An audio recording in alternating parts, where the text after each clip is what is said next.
It just happened. Silver went in stock. To gone rapidly, dealer confirms. February 14th, the spot price dropped hard. Every textbook said physical silver should flood the market. Premiums should collapse. Dealers should be sitting on inventory they can't move. But when the phone calls started coming in, when customers walked through the doors, the opposite happened. The cases emptied. The small bars gone. The 1 ounce rounds vanished. Not in months, not in weeks, in 72 hours. And here's what nobody's talking about. The supply chain didn't break. It revealed something far more dangerous. Welcome to the COMEX Chronicles. If you've been watching markets long enough to remember when a handshake meant something, when a man's word was his bond, then you understand why this channel exists. We don't chase clicks here. We deliver intelligence. So if you value clarity over noise, if you want to understand what's actually happening before the crowd figures it out, then do yourself a favor and hit that subscribe button. Consider it your insurance policy against being the last one to know. Now, tell us in the comments, where in the world are you watching this from today? Because what's unfolding in silver isn't just an American story anymore.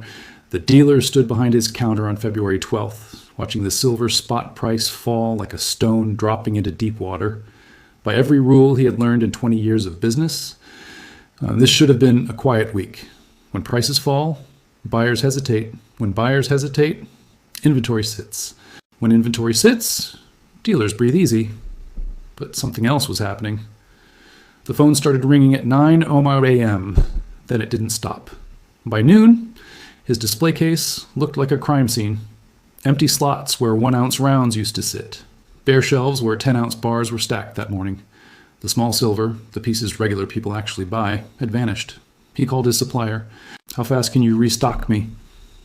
The answer made him pause. 2 weeks, maybe 3. We're backed up. This wasn't supposed to happen. Not like this, not this fast. Across the country, the same story was repeating itself. A shop in Texas that had been trying to move inventory for weeks suddenly couldn't keep anything in stock. A dealer in Arizona watched customers buy everything he had, then asked when the next shipment was coming. A coin show in the Midwest turned into a feeding frenzy, with buyers walking away empty-handed because they waited an hour too long. The pattern was clear. The silver spot price had dropped nearly 5% in a matter of days, and instead of cooling demand, it ignited something else entirely. Here's what makes this moment critical. For months, silver had been climbing. The price went higher and higher, and as it climbed, something predictable happened. People sold. They walked into shops with bags of coins. They brought in old family collections. They liquidated positions they had held for years. The dealers were flooded with supply. But the buyers? They stepped back. They looked at the higher price tags and thought, "I'll wait." So the dealers sat on inventory they couldn't move fast enough. The market felt heavy. Then the price corrected, and everything flipped. The buyers who had been waiting weren't waiting anymore. They saw the price drop and felt something shift inside them. This was the moment. This was the entry point they had been looking for. This was the dip everyone talks about buying. So they acted. They called. They drove across town. They walked in with cash ready. And they bought everything. Not just a few pieces. Everything they could carry. But here's the part that reveals the deeper problem. The dealer couldn't just refill his shelves overnight, because the silver market doesn't work like a grocery store. There are 3 different layers, and they don't move at the same speed. At the bottom, there's raw silver, big industrial bars, unrefined material, the stuff that sits in vaults and gets traded between institutions. In the middle, there's fabricated product. In the mints, the refineries, the companies that turn raw silver into coins and rounds and small bars. At the top, there's retail inventory, the actual pieces sitting in dealer cases, ready to sell. When the buying wave hit, it drained the top layer in days. But the middle layer, that takes weeks to produce more. And the bottom layer, it exists, but it's locked in the wrong form. You can't just melt down a 1,000-ounce industrial bar and instantly turn it into 1-ounce rounds. That requires capacity, equipment, time. So the dealer stood there, watching customers ask for products he didn't have.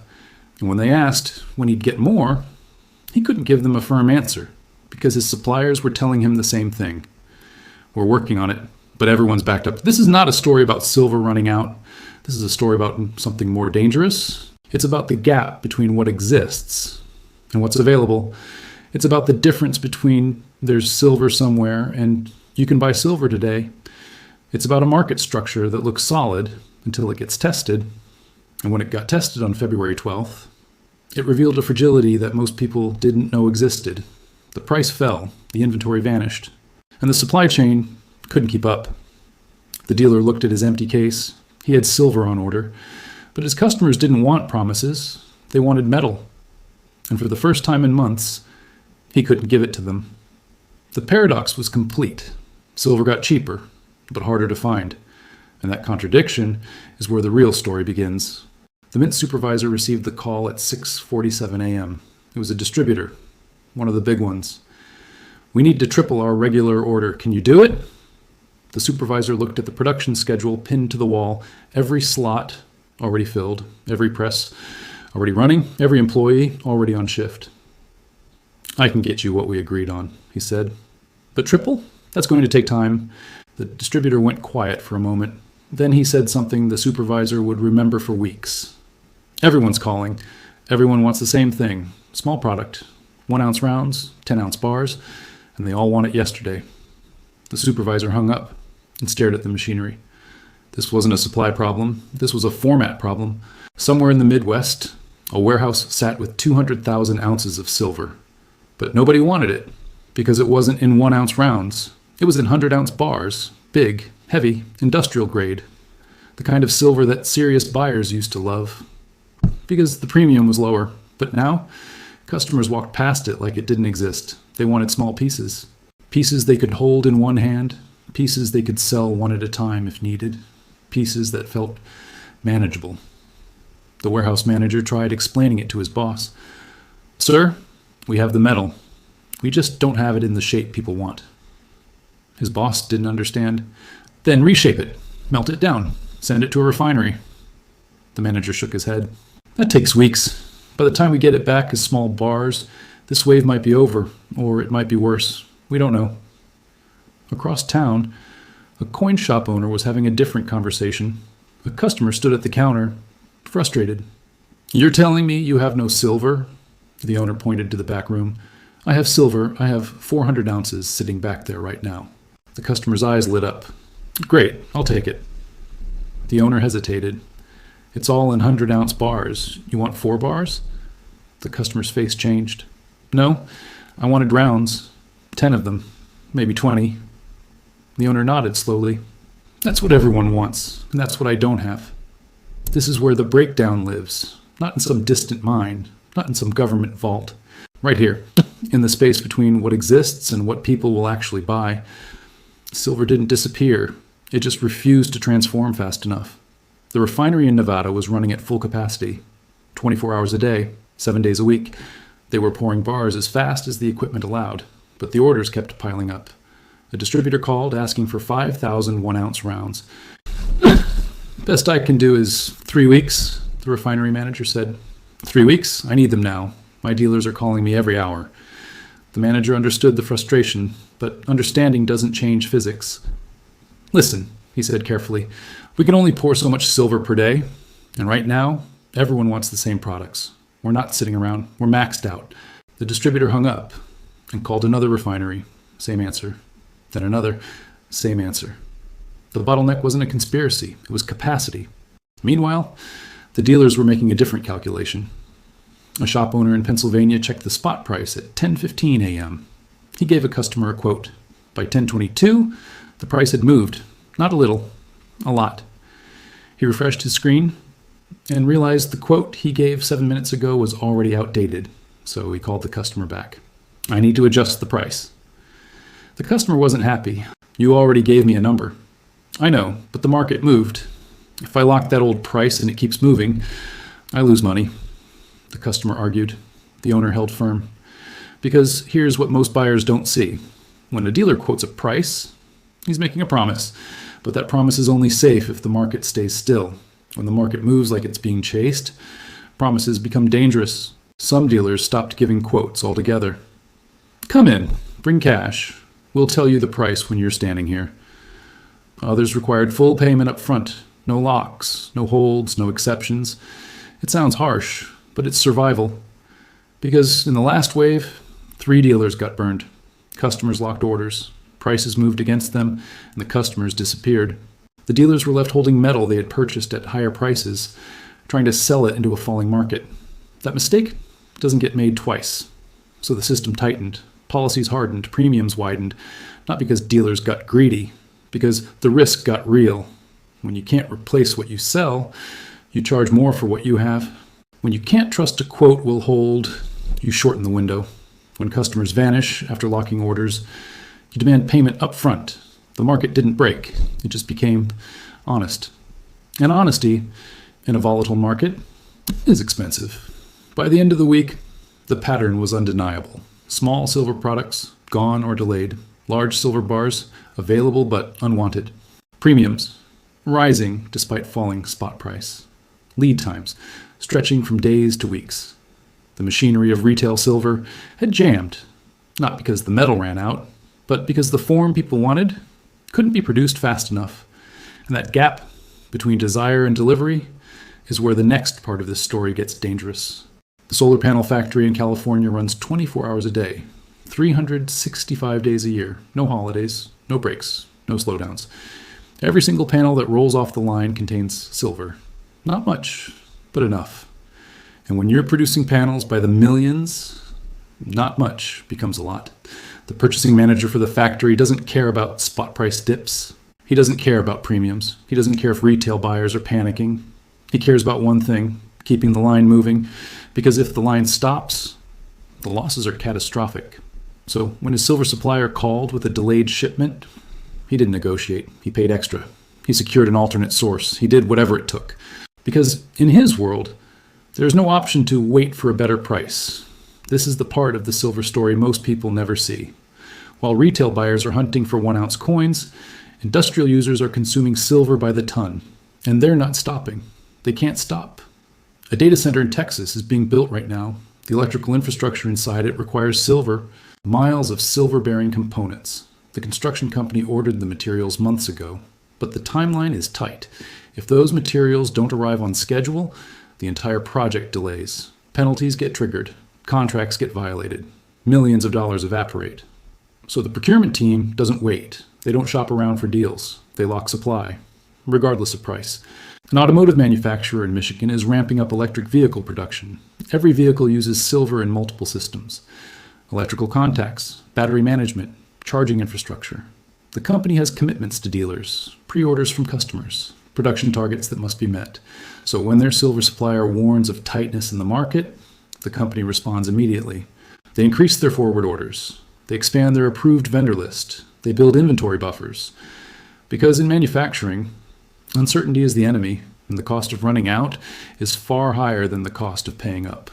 Here's what makes this moment different from previous silver squeezes. In 2008, industrial demand was falling.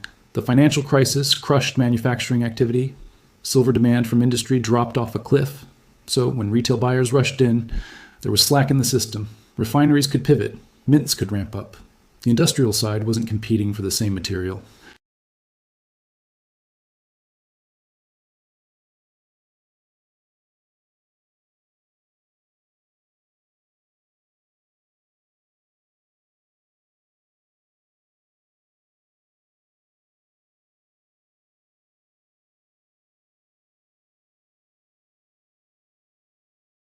Every solar installation requires silver, and the industry has spent years trying to reduce silver content per panel.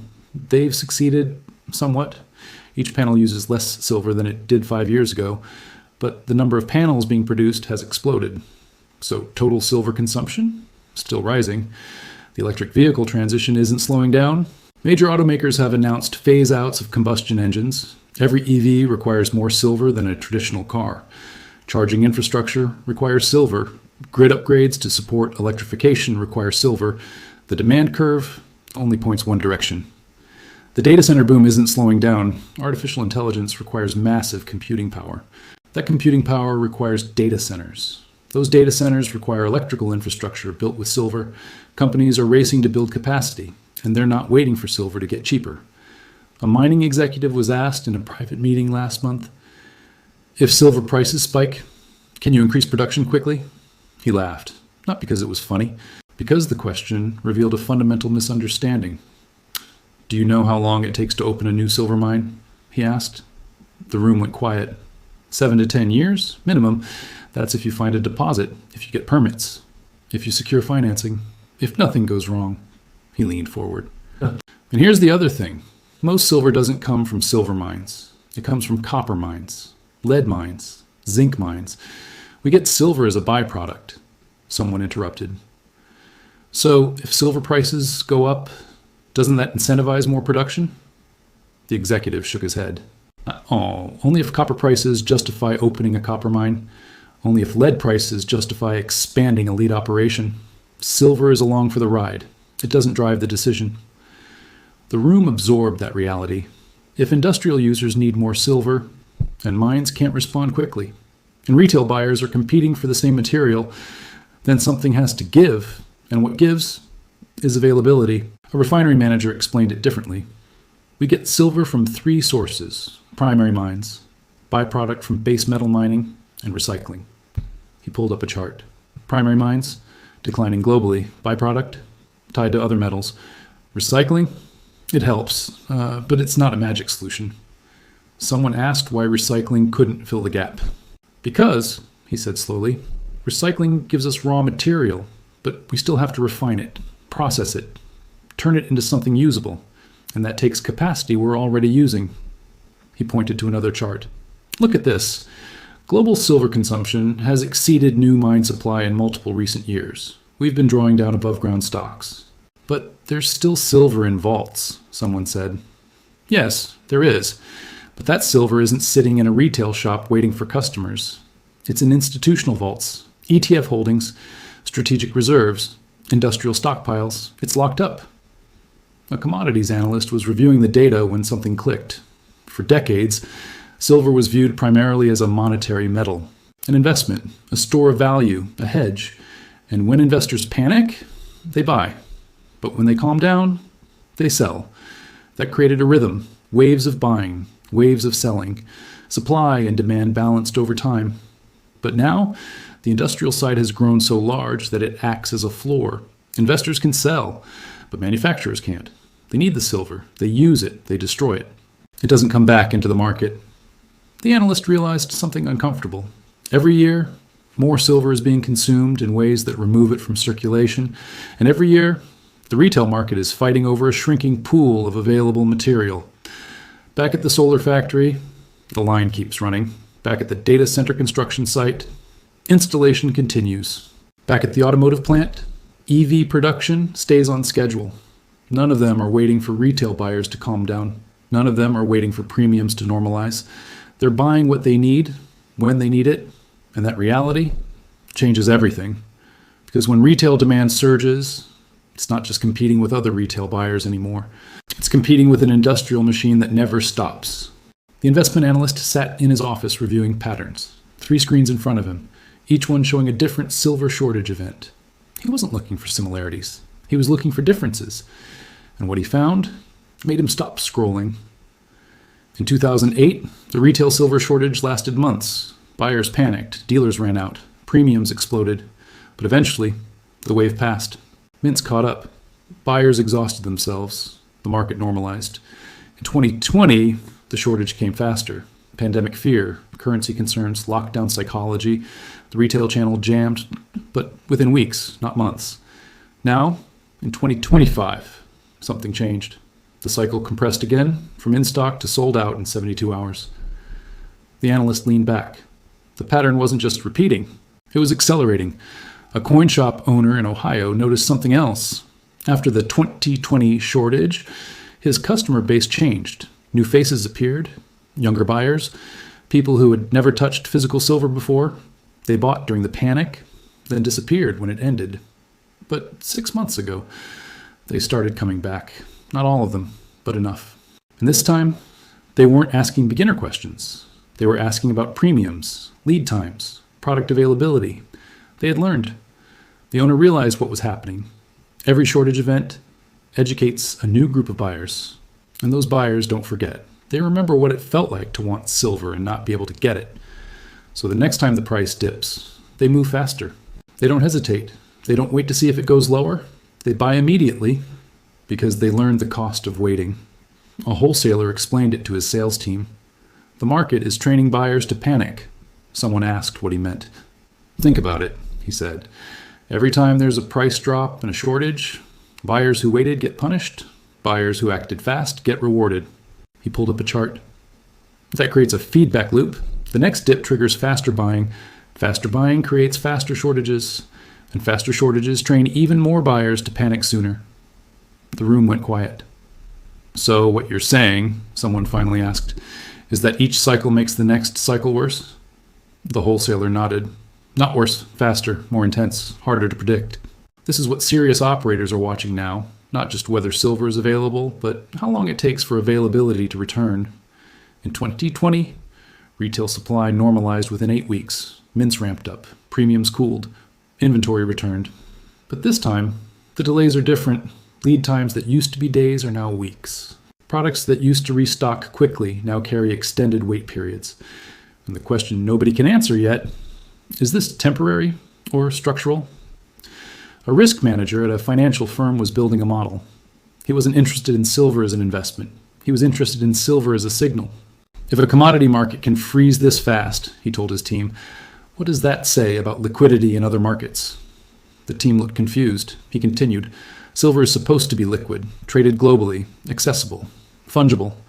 If buyers can't get physical silver during a price dip, what happens when they can't get other things? Someone mentioned that silver is a small market. Exactly, the manager said. It's small, which means it's a canary. It shows stress before bigger markets do. He pointed to his screen. We're not just watching silver, and we're watching what happens when confidence in paper pricing breaks down. When people want the physical thing, not the derivative, not the ETF, not the futures contract, the actual metal. The implications spread wider than most people realize. A logistics company noticed shipping delays for small parcels of precious metals. An insurance underwriter saw policy applications for vault storage spike. A security firm received inquiries about transporting high-value commodities. None of these are front-page stories, but together they paint a picture. The physical commodity supply chain is under stress, and that stress is showing up in unusual places. A manufacturing consultant was advising a client. The client produced components for the renewable energy sector. They used silver in their process. We've always ordered silver on a just-in-time basis, the client explained. Why would we tie up capital and inventory? The consultant pulled out recent market data. Because just-in-time assumes supply is reliable. What if it's not? The client hesitated. Are you saying we should stockpile? I'm saying, the consultant replied carefully, that the cost of running out might now exceed the cost of holding extra inventory. The client did the math. 2 weeks later, they doubled their silver inventory buffer. They weren't alone. Across industries that depend on silver, procurement strategies are shifting. Companies that never worried about supply are building reserves. Buyers who always negotiated for the lowest price are now prioritizing reliability. Contracts that used to focus on cost are now focused on guaranteed delivery. This isn't panic. This is adaptation. And adaptation changes market structure. A derivatives trader noticed something odd. The spread between silver futures and physical delivery was widening. Not dramatically, but consistently. This used to be tight, he told a colleague. Why is it diverging? The colleague pulled up historical data. Because people are learning that paper and physical aren't the same thing anymore. The trader understood immediately. You can trade a futures contract instantly, but taking delivery? That's a different game now. Delays, logistics, verification, storage. The friction between paper and physical was becoming measurable, and that friction carried a cost. An entrepreneur saw an opportunity. If retail buyers are struggling to find small format silver, and if delays are becoming normal, then the market needs better infrastructure. He started building a business plan, authenticated storage, fractional ownership, instant liquidity for physical holders. He wasn't the only one. Across the country, small companies were emerging to solve the gaps. Some would succeed, most would fail. But the fact that they were trying meant something. It meant the problem was real enough to attract capital. Back in the coin shop, the owner was thinking long term. This isn't the last shortage, he told his partner. You think it'll happen again? I know it will. The pattern is clear, and each time, it'll happen faster. His partner asked what they should do differently. We stop chasing premiums. We focus on relationships. We build trust with suppliers who can actually deliver, and we educate customers before the next wave hits. The partner nodded slowly. So you're saying the business model is changing? It already changed, the owner replied. Most people just haven't noticed yet. The analyst closed his screens. He'd seen enough. The retail silver shortage of February 2025 wasn't an anomaly. It was a preview of markets where liquidity disappears faster than anyone expects, a preview of supply chains that can't absorb sudden demand, a preview of a world where available and accessible are no longer the same thing. And for those paying attention, this preview is a warning, because next time the window might be even shorter, the delays might be even longer, and the cost of hesitation might be permanent.